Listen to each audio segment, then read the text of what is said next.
Veja, o Fernando, ele não respondeu sobre as terras raras, ele não respondeu sobre o Pix, e ele continua sustentando a ideia de que na ditadura as pessoas sofrem. Então, veja, na lógica deles, presta atenção, você trabalhador, trabalhadora, na lógica deles, eles querem que a população sofra para garantir o ganho de empresas dos Estados Unidos. Eu vou repetir pela terceira vez. As Big Techs, como o Google e o WhatsApp, estão incomodadas porque os pagamentos online não estão sendo feitos pelo WhatsApp Pay e pelo Google Play, mas sim pelo Pix. É uma questão não só de controle dessas transações, como de controle também de dados. E a Visa, a Mastercard e por aí vai, também perderam espaço hoje por causa do Pix, já que o Pix não tem taxa e no cartão de crédito tem taxa. Isso é um interesse direto das Big Techs. Isso é um interesse direto da Visa, da Mastercard. Eu vou perguntar pela terceira vez. Fernando Holliday, você defende o interesse das Big Techs? Você defende o ataque ao Pix? Você defende que o Pix seja sabotado para garantir o interesse de empresas dos Estados Unidos que estão articuladas com o governo Trump, com o imperialismo estadunidense? Vou perguntar pela segunda vez. Fernando Holliday, você defende a postura do governo Trump? E aí, veja, ou é burrice ou é safadeza. Ou é burrice ou safadeza. O Brasil vive uma ditadura. Que ditadura? O governo Trump tá querendo tomar as terras raras do Brasil. Qual é a relação disso com o STF, Alexandre de Moraes? Tomar as terras raras do Brasil. O governo Trump ataca o Pix. Qual é a relação disso com o STF, Alexandre de Moraes?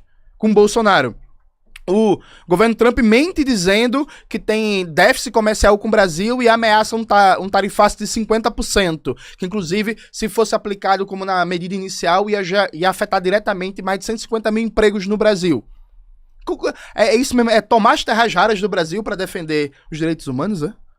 Como é que é isso? Veja, o que o governo Trump fez foi colocar essa questão do Bolsonaro, essa questão de Alexandre de Moraes, para ter entreguistas, vendilhões da pátria, como esse sujeito aqui, defendendo entregar a soberania nacional brasileira, defendendo entregar as riquezas brasileiras, defendendo uma sabotagem à economia brasileira e dar uma base de legitimidade de massas. Mas o Trump não liga pro Bolsonaro.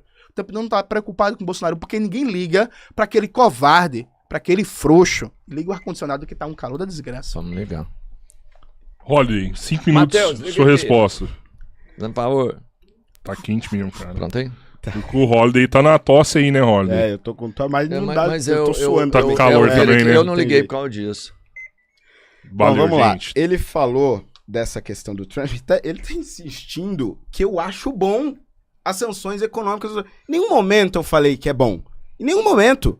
A questão aqui, e aí a gente percebe, de uma ignorância que assim, eu nem acredito que você falou um negócio aí. O que tem a ver as sanções econômicas com as decisões do STF? Como assim? Sanções econômicas são uma medida clássica, diplomática, de contenção de ditaduras pelo mundo. Os embargos de Cuba foram uma tentativa dos Estados Unidos de conter a ditadura cubana. As sanções econômicas contra a Venezuela foram uma tentativa de conter Maduro. Agora, em relação à Rússia, sanções econômicas estão sendo feitas contra a Rússia para que tente-se acabar com a guerra na Ucrânia. É óbvio que essas coisas se misturam. E se misturam por uma razão muito simples, porque a economia é também uma forma de relação internacional. Agora, você diz o seguinte, o Trump não liga pro Bolsonaro, a questão não é o Bolsonaro. Por que o Trump prejudicaria o próprio país se ele não acha que isso trouxesse algum resultado efetivo para restabelecer a democracia de um aliado? Os Estados Unidos precisam do café, senão os prejudicados serão os americanos, eleitores dele. Os Estados Unidos precisam do suco de laranja, precisam de uma manga, querem comprar essas frutas baratas nos seus mercados. É óbvio que ele não ia prejudicar os seus americanos se não achasse que um aliado importante está com a sua democracia em risco.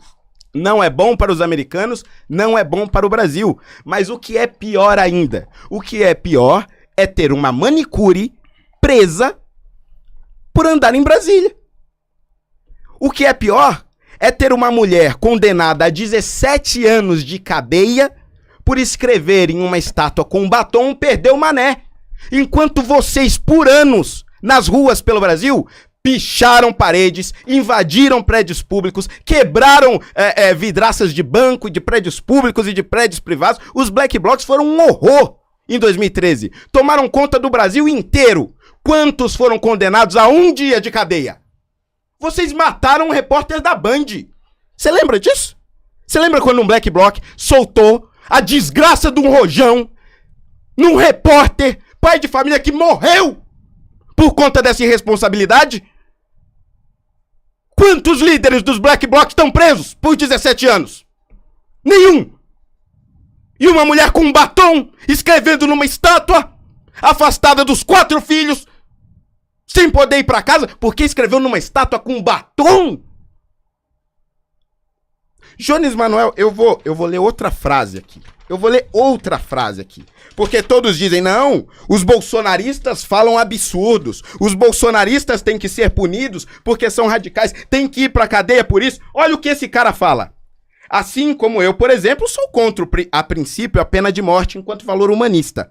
Agora, no momento de um processo revolucionário, em seus momentos mais agudos, eu defenderia tranquilamente instituir a pena de morte para crimes contra-revolucionários e pessoas financiadas por organizações estrangeiras para derrubar os nossos, tranquilamente. E aqui uma mesma posição profundamente humanista. Fidel sempre foi contra a pena de morte, mas ao mesmo tempo, nos processos mais difíceis de consolidação da revolução, foi sim usado a pena capital em algumas situações contra-revolucionárias.